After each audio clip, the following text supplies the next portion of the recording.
Hey everyone, Sister Becky here. I want to talk about empathy today. Some of us didn't become empaths because we were weak. We became hyper aware because we had to survive places that trained us to read every mood, every tone, every shift in energy just to protect ourselves. And eventually, we confused overextending ourselves with love. I've always known I was very sensitive since I was a little kid. I could walk into a room and immediately I could feel tension if it was there. I could tell when somebody was upset before they ever even said a word. I could feel people pulling on me emotionally. And for years, I honestly thought it was my responsibility to carry certain people around me, to help them or fix them or save them and stay available for them, even when it drained me completely. What I didn't realize was a lot of us who call ourselves empaths learned this because of survival. Some of us grew up in homes where we had to become emotionally alert all the time. We learned early on to study people, to read their moods.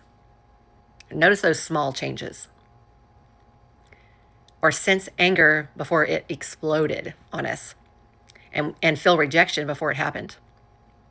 And eventually, we became so focused on everyone else's emotions that we disconnected from our own. I spent years pouring into people who only came around when they needed something. People who wanted access to my heart, but they would never carry my burdens back.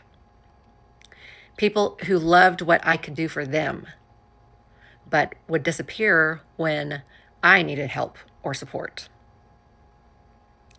And if you're someone like me, you know exactly how painful that is.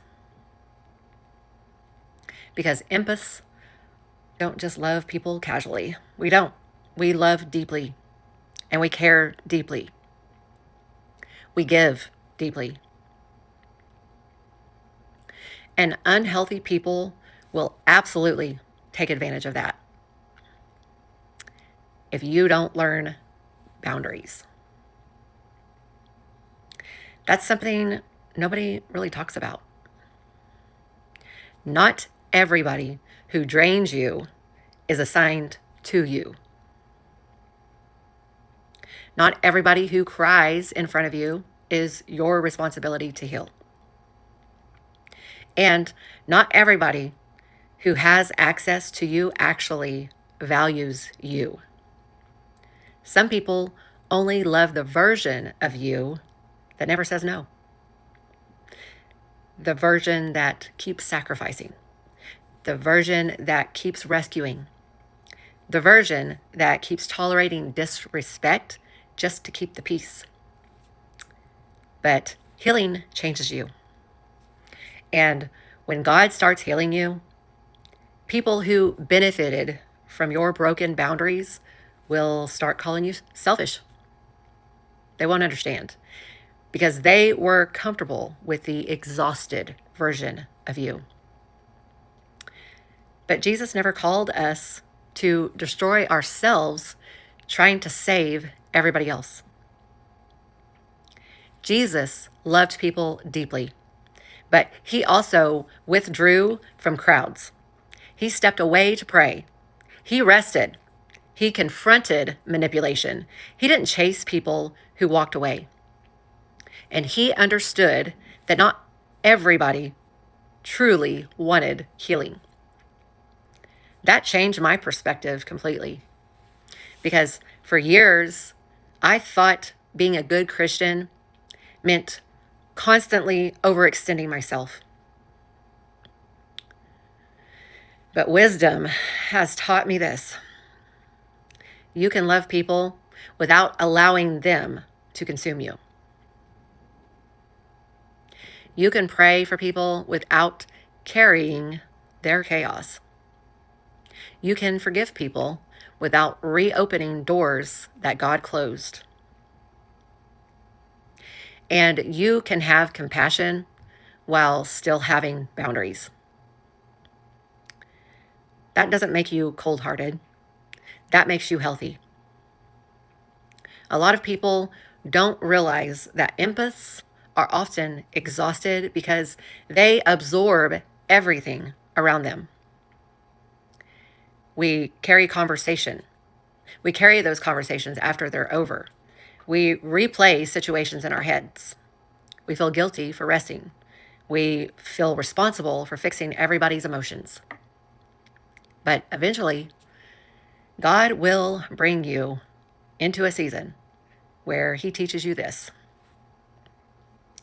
You were never meant to be everybody's savior. That job already belongs to Jesus. And honestly, one of the hardest parts of healing is realizing how many relationships only survived because you overgave. Because once you stop overextending, once you stop constantly rescuing, once you stop abandoning yourself to make everybody else comfortable, some people leave. And that hurts. But sometimes God removes people who were connected to your access, but not your heart.